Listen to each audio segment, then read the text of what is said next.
But Galactus, he asked too high a price.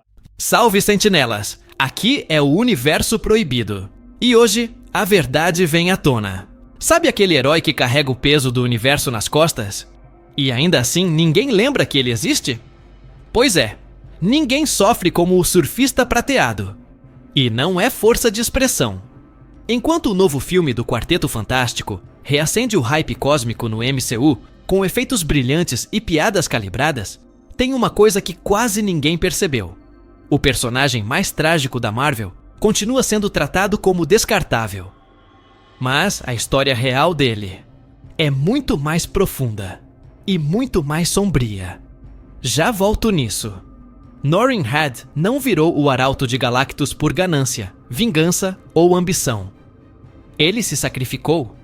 Um jovem idealista de Zenn-La, que aceitou servir a uma entidade devoradora de mundos só para salvar seu planeta.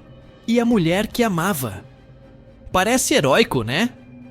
Mas essa escolha, que deveria representar a maior nobreza do universo, virou exatamente o oposto. O preço foi a própria alma. O Surfista Prateado ganhou a liberdade do espaço, mas perdeu tudo o que fazia dele alguém. Corpo, voz, memória, lar, amor. E mesmo depois de se libertar de Galactus, a dor não parou, porque ser livre no cosmos não significa ter onde pousar. O surfista passou a vagar por galáxias onde todos o temem, onde ninguém o reconhece como salvador, e onde sua reputação de arauto da destruição o persegue como uma maldição invisível. Ele é rejeitado, até pelos heróis. Isso pode parecer só mais um drama intergaláctico, mas muda tudo quando você percebe o padrão que a própria Marvel criou ao longo das décadas. Porque em todas as suas versões multiversais, o surfista sofre. Não é coincidência. É narrativa proposital. E o que essas versões revelam, da mais poética à mais brutal, pode indicar uma verdade incômoda. Talvez Norrin Radd nunca tenha sido escrito para vencer. Talvez o papel dele seja perder. Mas existe um universo onde ele se sacrifica de forma tão absurda que chega a ser simbólica. Um universo que transforma dor em arte e cadáver em metáfora.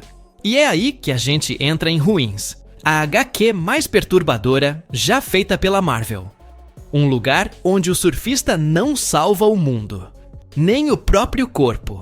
E sim, eu vou explicar essa cena em detalhes, porque o que fizeram com ele ali é simplesmente cruel. Se esse conteúdo tá te conectando com as verdades do multiverso, já deixa o like e entra pra nossa linha secreta de inscritos. Em Ruins, tudo o que conhecemos do universo Marvel é distorcido até o limite do grotesco.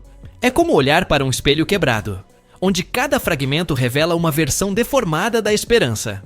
E nesse reflexo trágico, o Surfista Prateado tem um dos destinos mais simbólicos e dolorosos já escritos. Ele não aparece em carne e osso. Ele é um cadáver flutuando no espaço. Uma carcaça cósmica orbitando a Terra, sem explicação imediata. Mas o motivo da sua morte é o que realmente destrói. Segundo Marvel, que narra os horrores desse mundo, a energia emanada do corpo do surfista morto impediu o camuflamento da frota Kree. Resultado? Uma invasão fracassada, milhares mortos. Mas o que ele revela em seguida muda completamente o tom da cena. Norrin Radd teria arrancado o próprio peito, tentando respirar. Um ser que já não precisava de oxigênio, mas que surtou pela ausência de sensações humanas. O paradoxo é brutal. Quanto mais livre ele se tornou, menos vivo ele se sentia. Esse detalhe, por mais sutil que pareça, é a alma de Ruins. O surfista morreu, tentando recuperar o que perdeu no acordo com Galactus, a humanidade. E o universo não o perdoou nem depois da morte. Seu corpo virou instrumento involuntário de destruição.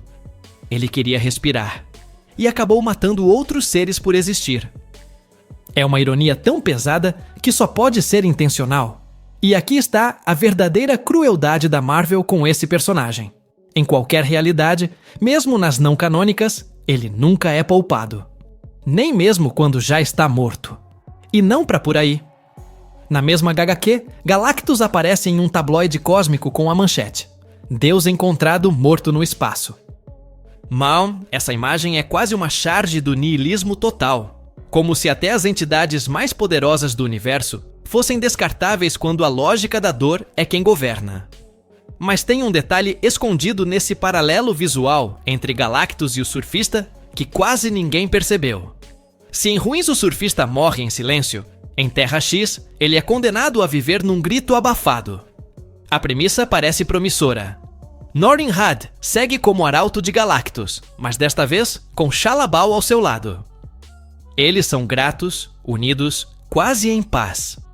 Ela o chama de aquele que nos reuniu novamente. Só que nada permanece bonito nesse universo. Durante um confronto contra os Celestiais, Shalla-Bal é morta diante de seus olhos. E o que vem depois não é luto, é prisão emocional. Norrin passa os 3 anos seguintes enclausurado dentro do corpo flamejante do Tocha Humana. Não como abrigo, mas como penitência. Ele escolhe se esconder no calor da chama, isolado do resto do universo, como se a dor precisasse ser queimada por dentro. O nível de metáfora visual é denso demais para ser acidental. O surfista literalmente se dissolve dentro de outro corpo, enquanto o mundo ao redor desmorona. E isso não é só sobre amor perdido. É sobre rendição cósmica. Mas o que realmente pesa em Terra X é a revelação de que o próprio Norrin foi cúmplice de um dos maiores enganos do multiverso. Reed Richards, tentando salvar o universo, transformou Galactus em uma estrela. Mas esse Galactus se alimentava de ovos celestiais. O que parecia uma salvação era, na verdade, um novo tipo de destruição. E quando Franklin Richards é moldado como novo Galactus, o surfista participa da farsa para manter a estabilidade cósmica. Ele ajuda a enganar o universo e rouba o filho de um dos seus poucos amigos verdadeiros. Essa é talvez a maior distorção do personagem, de arauto da destruição para cúmplice da mentira. E nem isso lhe garante redenção. Porque em Terra X, a verdade não liberta, ela aprisiona ainda mais. E enquanto Reed perde o filho, o surfista perde o que restava de integridade. Tudo pela ideia de equilíbrio. Mas tem uma cena específica nessa realidade que quase ninguém discute. E ela pode revelar um ciclo que se repete em todas as versões do personagem. Se em Terra X, o surfista é um cúmplice que mente para salvar o cosmos, no universo de Old Man Quill, ele é reduzido a ferramenta. Uma bateria viva drenada até o fim. Aqui, a distopia não é só cenário. É o próprio destino. O Norrin Radd dessa realidade tentou resistir à nova aliança entre Galactus e a Igreja Universal da Verdade. E falhou. O preço? Ser aprisionado dentro de uma máquina criada para extrair sua energia e alimentar o culto. A mesma energia que ele usava para proteger mundos. Agora corrompida para escravizar consciências. É uma inversão cruel da origem do personagem. O surfista prateado surgiu como o emissário do apocalipse, mas ao se rebelar, virou símbolo de livre-arbítrio cósmico. Aqui, esse arbítrio é anulado até o osso. Ele está consciente, ele vê tudo, mas não pode se mover. A máquina suga seu poder, sua vontade, sua identidade. E o pior, ele não pode morrer. É mantido vivo porque seu sofrimento é útil. E nesse silêncio forçado, ele toma uma última atitude. Envia sua prancha para a Terra, em busca do nulificador total. Um gesto final de resistência. Um grito mudo atravessando o espaço. Mas a prancha não volta. E Norrin Radd permanece lá. Esquecido. Absorvido. É irônico e simbólico. O ser mais livre do universo, agora imóvel. Enjaulado por tubos e fios, com o olhar vazio. Um arauto que virou combustível. E ainda assim, a rebelião dele não foi em vão. As informações que ele passou ajudaram os Guardiões da Galáxia a confrontarem Galactus.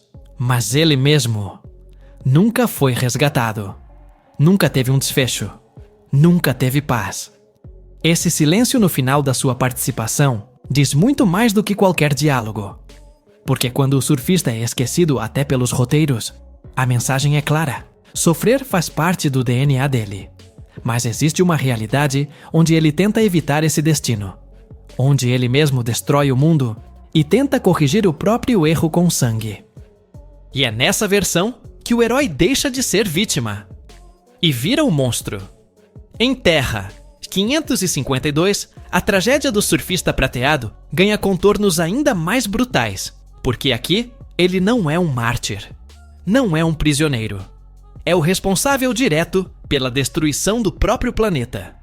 Norinhad, nessa linha do tempo, não virou arauto para salvar Zenn-La.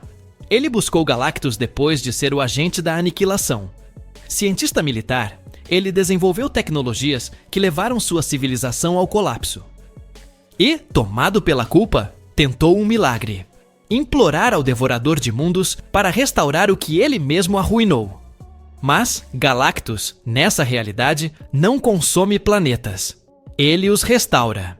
É o Restaurador de Mundos, em uma inversão cósmica que expõe ainda mais a distorção de Norrin. Ao descobrir que Galactus não pode reviver mundos que se destruíram por conta própria, o surfista entra em fúria. Ele trai o ser que via como sua última esperança, ataca e mata. Gladiador, guardas imperiais. Ele os elimina sem hesitar, não por justiça, mas por negação. Ele não aceita o peso do próprio fracasso. Essa versão não busca redenção. Busca revanche contra o universo por tê-lo confrontado com a verdade.